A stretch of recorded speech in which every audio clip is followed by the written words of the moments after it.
Hello friends, welcome to my channel. As you know, we have already covered the topic sound, wave and gravitation. And now today topic is force and motion. Let's go ahead. Force and interaction.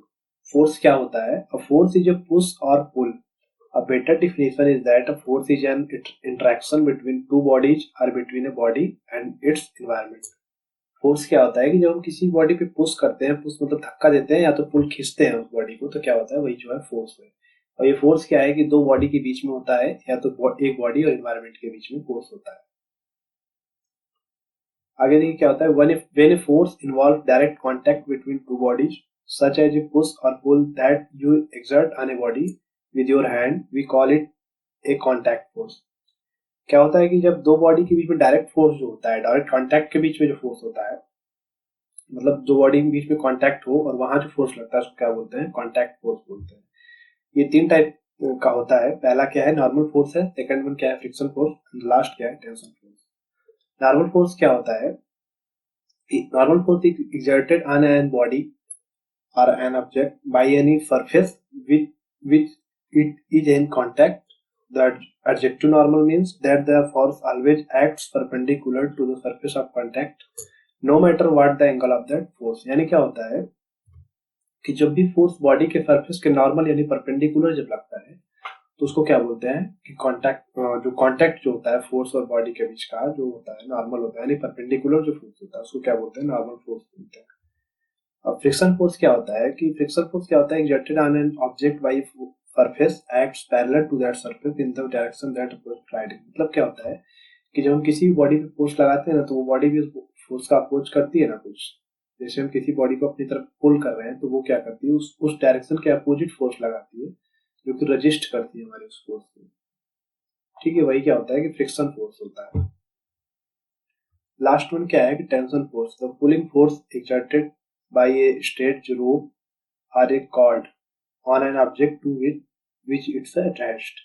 किसी body को जब हम रोप वगैरह से जो है बांध के, रस्सी वगैरह से बांध के खींचते हैं तो रस्सी में बॉडी जो खींचते हैं टेंशन प्रोड्यूस होता है ना, तो वही क्या होता है, टेंशन फोर्स होता है। यानी किसी बॉडी को स्ट्रेच रोप वगैरह से, कॉर्ड से बांध के हम जब खींचते हैं उस बॉडी को अपनी तरफ पुल करते हैं तो क्या होता है कि टेंशन फोर्स होता है। वहां पे एक टेंशन जनरेट होता है ना रस्सी में, वही क्या है, टेंशन फोर्स होता है। नेक्स्ट क्या है, The gravitational force that the earth exert on your body is called your weight। देखिए वेट और मास में क्या डिफरेंस है कि मास क्या होता है हमारा m है, लेकिन जब मास में हमारे ग्रेविटेशनल का जो है मल्टीप्लाई हो जाता है तो वही क्या हो जाता है, वेट हो जाता है। mg का mg जो है हमारा वेट है, m जबकि मास है। A common instrument for measuring force magnitude in the spring balance. ठीक है, क्या है कि जो हमारा फोर्स को मेजर करने का कॉमन जो इंस्ट्रूमेंट क्या है वो हमारा क्या है, स्प्रिंग बैलेंस है। देखिए यहाँ पे स्प्रिंग बैलेंस है, यहाँ पे फोर्स जो है, यहाँ पे न्यूमेरिक जो है यहाँ पे प्रिंटेड होते हैं। यहाँ पे जब हम कोई भी बॉडी जो है हुक से यहाँ पे एंड पे, एक एंड पे हुक लगा हुआ होता है, ये स्प्रिंग मास सिस्टम होता है। यहाँ अंदर स्प्रिंग लगी होती है इसके, यहाँ हुक से हम किसी बॉडी को यहाँ लेके आते हैं तो क्या होता है कि ये जहाँ पे भी ये पॉइंट रुकता है वहां से हम उस फोर्स को नोट कर लेते हैं, वही क्या होता है, फोर्स वहां से निकल जाता है। तो क्या है कि एक कॉमन डिवाइस जो है इसका क्या नाम है, स्प्रिंग बैलेंस डिवाइस, फोर्स को मेजरमेंट करने के लिए। नेक्स्ट देखिए क्या है, superposition of forces. Any number of forces applied at a point on a body have the same effect as a single force equal to the vector sum of force. क्या है कि हमने सुपरपोजिशन ऑलरेडी वेव में पढ़ लिया है कि जब एक से अधिक फोर्स किसी भी बॉडी पे लगते हैं, two or more force applied on a body, then क्या होता है कि उसका फोर्स का रिजल्टेंट हम वहां पे फाइंड आउट करते हैं। तो वह रिजल्टेंट क्या होता है, हमारा सुपरपोजिशन है। जैसे कि एक किसी बॉडी पे F1 फोर्स लग रहा है, सेकंड वन बॉडी पे F2 फोर्स लग रहा है, तो क्या हो गया, यानी सिंगल बॉडी पे मान लो F1 F2 फोर्स लग रहा है, दो फोर्स, तो वहां पर रिजल्टेंट जो आता है फोर्स का, वही क्या है, सुपरपोजिशन। तो इस रिजल्टेंट कैसे निकालते हैं, उसका सम कर लेते हैं फोर्स का, तो यहाँ पे क्या हो जाता है, R बराबर F1 प्लस F2 हो जाता है। अब देखिए हमने यहाँ पर बात किया था मास और वेट का, यहाँ से आ गया mass is an intrinsic property of an object. Example, it does not depend on where it is, whereas weight does depend on location। देखिए यहाँ से क्या है कि हमारा जो मास है, हमारे बॉडी दो टाइप का प्रॉपर्टी होती है ना बॉडी की, क्या एक इंट्रिंसिक होती है, एक एक्सट्रिंसिक होती है। तो मास हमारा क्या है, इंट्रिंसिक प्रॉपर्टी है, जो कि पोजीशन पे डिपेंड नहीं करता है। जैसे हमारा अर्थ पे कुछ मास है तो वही मास हमारा सेम जो है मून पे ही होगा। जबकि वेट जो हमारा था डिफरेंस होता है, वेट क्योंकि mg होता है, जी का मल्टीप्लाई होता है, तो अर्थ पे हमारा जी 9.8 है, बट हमारा मून पे क्या है कि जी/6 है। तो वहां से क्या हो जाता है, हमारा वेट जो है जी/6 जो है डिक्रीज हो जाता है वहां से। ओके, नेक्स्ट हमारा क्या है, अब देखिए लॉ ऑफ मोशन आ गया जो न्यूटन साहब ने दिया था। यहाँ फर्स्ट लॉ हम देखते हैं न्यूटन का। यहाँ फर्स्ट लॉ क्या है, a body acted on by no net force has a constant velocity which may be zero and zero acceleration. किसी भी बॉडी पे जब नेट फोर्स हमारा जीरो होता है और वो कांस्टेंट वेलोसिटी पे चल रही होती है तो उसका क्या होता है, एक्सेलरेशन जीरो होता है। फर्स्ट लॉ यही कह रहा है कि अगर कोई भी बॉडी जो है कांस्टेंट वेलोसिटी से मूव कर रही है तो उसका एक्सेलरेशन जो है वो जीरो होगा वहां पे। क्यों जीरो होगा, अब देखिए आगे, और इन्होंने डिस्क्राइब किया है इसको डिटेल में। क्या कहा है कि when a body is either at rest और moving with constant velocity in a straight line with constant speed, we say that the body is in equilibrium. For a body to be in equilibrium, it must be acted on by no force or by several forces such that their vector sum, that is the net force, is zero. मतलब क्या है, किसी भी body पे अगर हमारा मान लीजिए कई फोर्स लग रहे हैं, बट उनका वेक्टर सम जो है, जो हमारा वेक्टर सम आता है उस फोर्सेस का, वो हमारा जीरो होना चाहिए और वेलोसिटी जो है कांस्टेंट हो जाएगी। जब हमारा नेट फोर्स जीरो हो जाएगा बॉडी का, किसी बॉडी का, तो वेलोसिटी जो है कांस्टेंट हो जाएगी, तो वहां पे एक्सीलरेशन जीरो हो जाएगा। क्योंकि जो एक्सीलरेशन होता है हमारा del V upon del T होता है ना, वेलोसिटी का टाइम के साथ जब हम डिफरेंशिएशन करते हैं तो वहां पे क्या आता है, हमारा एक्सीलरेशन आता है। देखिए यहाँ पे वेलोसिटी जब कांस्टेंट है, किसी भी कांस्टेंट वैल्यू का डिफरेंशिएशन जीरो होता है, तो वहां से हमारा क्या निकल गया, एक्सीलरेशन क्या हो गया, जीरो हो गया। अब क्या आ गया, इसी का इनर्शिया है, हम उसको इनर्शिया लॉ भी बोलते हैं न्यूटन का। इनर्शिया जो है फर्स्ट लॉ से ही है। इनर्शिया क्या होता है कि inertia is the resistance of any physical object to any change in its velocity. This includes change to the object speed or direction of motion. अब देखिए क्या है कि इनर्शिया क्या है, प्रॉपर्टी है हमारी किसी बॉडी की। जब हम बॉडी पे फोर्स लगाते हैं तो क्या करता है, वो उस फोर्स का रजिस्ट करता है, वही क्या है, इनर्शिया है। ठीक है, उस बॉडी का, जो हम किसी भी बॉडी पे जब फोर्स लगा रहे हैं उसको वेलोसिटी देने के लिए, कुछ मोमेंट देने के लिए, तो हमारी बॉडी क्या है, उसको रजिस्ट करती है, चेंज वेलोसिटी या डायरेक्शन। किसी, मान लीजिए किसी भी एक्स डायरेक्शन में मूव कर रही है हमारी बॉडी, हम उसमें क्या है कि उसको वाई डायरेक्शन में चेंज करना चाहते हैं, तो हमारी रजिस्ट करती है, हमारी बॉडी रोकती है उस चीज को, वही क्या है, इनर्शिया है। वही क्या है, इनर्शिया है। इनर्शिया क्या करती है, the aspect of this property tendency of object to keep moving in straight line and at constant speed. ये क्या करता है, इसकी टेंडेंसी क्या होती है कि कांस्टेंट स्पीड से किसी एक डायरेक्शन में स्ट्रेट लाइन मोशन जो है करवाता है, inertia. When no force act upon them, जब कोई एक्सटर्नल फोर्स नहीं लगता है तो इनर्शिया ही है जो हमारा स्ट्रेट लाइन मोशन जो है कवर करता है। ठीक है, किसी बॉडी का कांस्टेंट वेलोसिटी। एग्जांपल क्या है, once body movement to the side when a car make a sharp turn. जब हम कार में बैठे रहते हैं, सडन हमारी कार जो है टर्न लेती है, तो हमारी बॉडी में जर्क होता है ना, इधर उधर हमारी बॉडी मूव करती है ना, वही क्या है, इनर्शिया है हमारी बॉडी में जो है, क्योंकि हमारी बॉडी जो है अपोज कर रही है हमारे जो है वेलोसिटी को चेंज और डायरेक्शन को चेंज होने से। ठीक है, अब देखिए इंपॉर्टेंट यहाँ पे एक टॉपिक आ गया, वाई इट इज, क्वेश्चन है, टॉपिक क्या है, क्वेश्चन ही है जो अक्सर हमसे पूछा जाता है, why is it easier to pull a heavy object than to push it on a level ground. यानी किसी बॉडी को खींचने में ज्यादा फोर्स लगेगा, पुल करने में ज्यादा फोर्स लगेगा, या उसको पुश करने में ज्यादा फोर्स लगेगा। अब देखिए यहाँ जो भी लिखा हुआ है, हम डायरेक्ट फिगर से इसको फिगर आउट करते हैं। जैसे देखिए हमारा कोई भी हमारा एक मास मान लीजिए रखा हुआ है, हम मास का, ठीक है, दो हम कंडीशन यहाँ पे देखेंगे, पुल की कंडीशन देखेंगे, पुश की कंडीशन देखेंगे। तो पहले हम पुल की कंडीशन देखते हैं। मान लीजिए एफ फोर्स है, उसको अपनी तरफ पुल कर रहे हैं। ठीक है, अब एफ जो है हमारा जो फोर्स है वो हॉरिजॉन्टल के साथ थीटा एंगल जो है बना रहा है, थीटा एंगल डिग्री जो है क्रिएट कर रहा है। अब हम इसका वर्टिकल जो है, वर्टिकल जब इसको चेंज करेंगे इस फोर्स को अपने वर्टिकल और हॉरिजॉन्टल एक्सिस में, तो क्या आएगा, F sine theta F cos theta. अब देखिए किसी भी बॉडी को हमने पहले ही बताया कि किसी बॉडी में जब मूवमेंट होता है तो फ्रिक्शन फोर्स लगता है उस बॉडी को, उस फोर्स को अपोज करने के लिए। ठीक है, उस डायरेक्शन के मोशन को अपोज करने के लिए अपोजिट डायरेक्शन में फोर्स लगता है, उसको फ्रिक्शन फोर्स बोलते हैं। तो ये क्या है, F बराबर म्यू एन होता है। ठीक है, म्यू क्या है, friction constant into normal direction में जो फोर्स आता है उसके मल्टीप्लाई को क्या बोलते हैं, फ्रिक्शन फोर्स बोलते हैं। तो हम इधर बॉडी को जब खींच रहे हैं तो यहाँ पे क्या होगा, अपोजिट फोर्स लगेगा, फ्रिक्शन फोर्स क्या आएगा, F बराबर म्यू एन हो गया।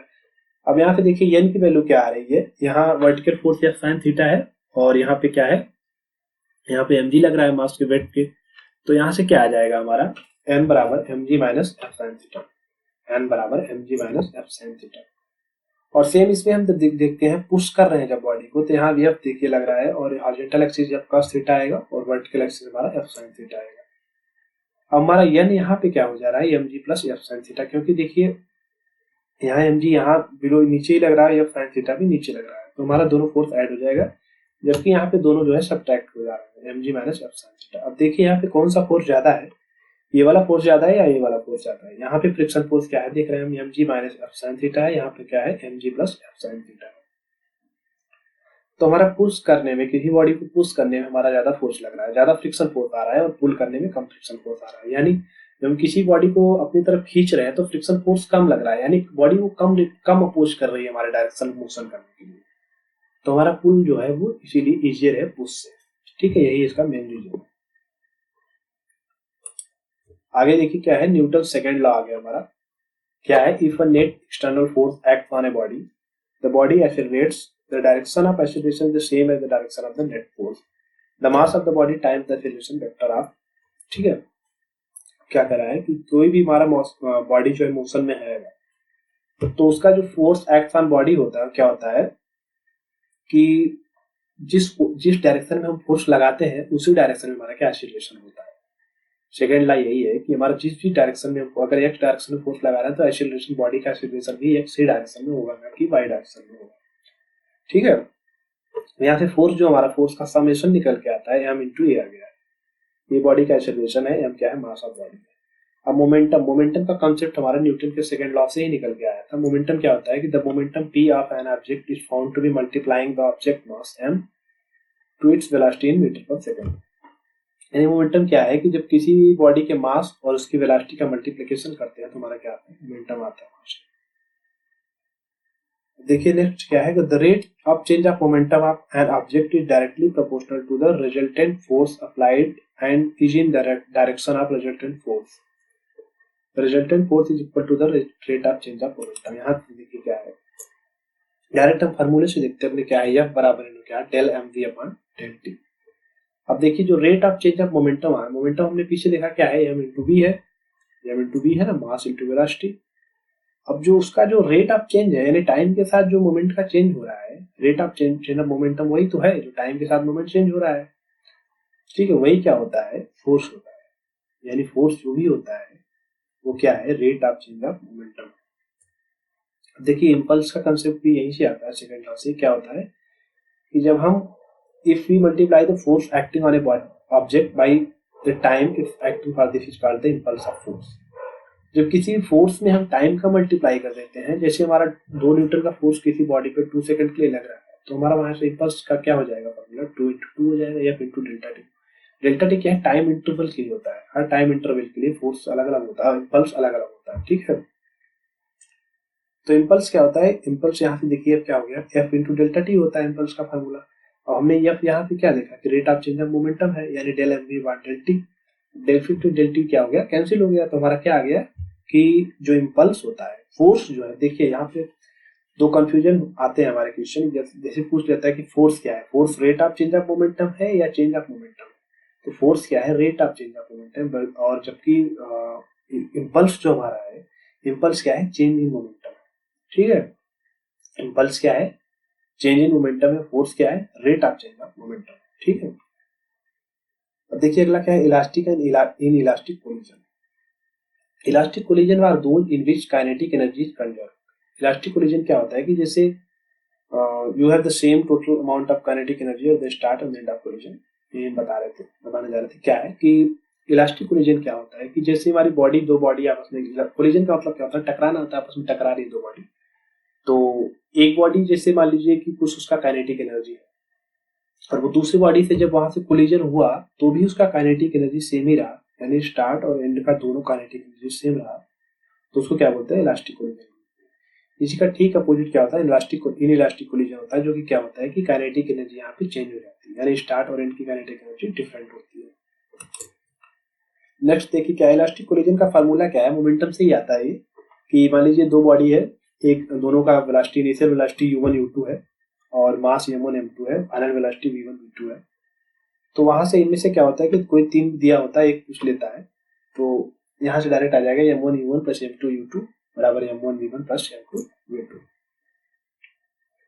एग्जाम्पल क्या है इसका, when you throw a ball on the ground and its bounce back to your hand, there is no net change in kinetic energy and hence it is an elastic collision. ये elastic collision क्या होता है कि ज्यादातर होता नहीं elastic collision, बहुत ही little bit interval जो होता है टाइम का, उसी के लिए होता है इलास्टिक कोलिजन। बाकी ऐसा कोई कोलिजन नहीं है कि जहाँ कुछ काइनेटिक एनर्जी का डिफरेंस ना हो, जो हमारी एनर्जी हो पहले जो हो वही बाद में भी रहे।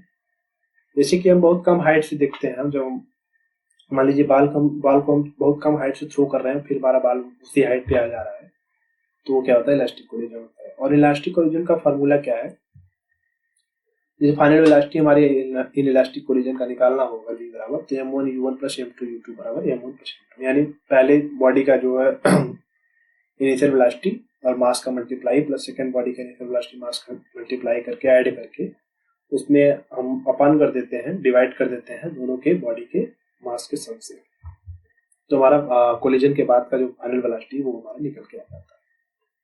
अब देखिए इलास्टिक कोलिजन का एग्जांपल हमारा क्या है, the ball is dropped from a certain height and it is unable to rise to its original height. देखिए छत वगैरह से जब हम बॉल फेंकते हैं, काफी मान लीजिए हाइट से फेंक रहे हैं बॉल को, तो बॉल जितनी हाइट से फेंकते हैं उतनी हाइट तक तो नहीं आती है, उसका रीजन क्या है, इलास्टिक कोलिजन है, वहां पे काइनेटिक एनर्जी का डिफरेंस हो रहा है। The accident of two vehicle, जो कि दो कार आपस में टकराती है, तो क्या होता है कि पहली कार की जो स्पीड थी, जो एनर्जी थी, जो काइनेटिक एनर्जी से आ रहा था, तो ऐसा नहीं है ना कि वो सेकंड कार को उसी काइनेटिक एनर्जी से लेकर बढ़ रहा है आगे, वहां क्या हो जाता है कि एनर्जी यानी मूवमेंट जो मेरी स्पीड होती है वो खत्म हो जाती है, बहुत कम हो जाती है, तो क्या है, इलास्टिक कोलिजन है। कार हिटिंग इट, जैसे हमारी कार जो है पेड़ वगैरह से टकराती है तो कार कुछ दूर पे जाके रुक जाती है, तो वही क्या है, काइनेटिक एनर्जी में क्या हो गया, डिक्रीज हो गया उसका, वही क्या है, इलास्टिक कोलिजन। देखिए लास्ट क्या है, Newton third law of motion है। ये क्या है, if body A exert a force on body B an action, then body B exert a force on body A reaction। यानी दो बॉडी है, अगर एक बॉडी मान लीजिए दो बॉडी ए और बी है, अगर ए बॉडी बी पे फोर्स लगा रहा है, एक्शन फोर्स एक लगा रहा है, तो बी भी उस पर एक रिएक्शन फोर्स लगाएगा, ठीक है, अपोजिट डायरेक्शन। और क्या होता है, ये दोनों फोर्स क्या होते हैं, देखिए आगे बताया है, these two force have the same magnitude but are opposite in direction. क्या है कि दोनों का फोर्स का जो मैग्नीट्यूड होगा वो सेम होता है, बट उनका डायरेक्शन जो है डिफरेंट होता है, दोनों अपोजिट डायरेक्शन में वर्क करते हैं। एग्जाम्पल क्या है, when you jump your legs apply on a force to the ground and the ground applied an equal and opposite reaction force that propels you into the air। आप जमीन पे jump करते हैं तो आप भी ऊपर उछलते हैं ना, तो उसका रीजन क्या है, वही है न्यूटन थर्ड लॉ, आप जितनी तेज कूदेंगे ऊपर उतने तेज ऊपर उछलेंगे, यानी अर्थ जो हमारा रिपल कर रहा है बॉडी को, यानी बॉडी पे एक रिएक्शन फोर्स लगा रहा है। इसका सबसे बढ़िया एग्जांपल हम क्या है कि रॉकेट का एग्जांपल है हमारा, when the rocket expels gas out of its engine action, it pushes on the gas and the gas pushes back on the rocket reaction. हमारा रॉकेट इसी प्रिंसिपल पे काम करता है, एक्शन रिएक्शन प्रिंसिपल पे ही काम करता है, न्यूटन थर्ड लॉ पे। बाय फिगर देखिए यहाँ पे, यहाँ फ्यूल टैंक है, ऑक्सीडाइजर लगा हुआ पंप है, डायरेक्ट हम अपने यहाँ पे आते हैं कंबेशन चैम्बर में। यहाँ फ्यूल जब कंबशन होता है फ्यूल का, तो थ्रोट पे यहाँ पे, यानी थ्रोट्स क्यों लगाते हैं यहाँ पे, हाई प्रेशर के, हाई प्रेशर जो है एग्जिट हो हमारा गैस जो है, यहाँ नोजल पे जब हाई प्रेशर से एग्जॉस्ट गैस निकलती है, तो क्या होता है, बॉडी जो है गैस पे जो है हमारे फ्यूल पे जो एग्जॉस्ट हो रही है, वो बॉडी हमारी उस पर एक्शन फोर्स लगाती है उस गैस पे एग्जॉस्ट होने के लिए, बाहर निकलने के लिए हाई प्रेशर। तो जितना हाई प्रेशर से वो हमारी बॉडी जो है गैस पे फोर्स लगा रही है ना, उतनी ही जो है, उतनी ही स्पीड से या उतनी ही फोर्स से हमारा जो गैस है उस बॉडी पे फोर्स लगाता है, अपोजिट रिएक्शन फोर्स लगाता है, जिससे क्या होता है, हमारा रॉकेट जो है लिफ्ट करता है अर्थ से। तो यही रीजन है, एक्शन रिएक्शन फोर्स की वजह से हमारा रॉकेट जो है क्या करता है, लिफ्ट करता है हमारे अर्थ से। Okay, that's all about it. Thank you for watching, please like and subscribe. If you have any query, then please go to comment box. Okay.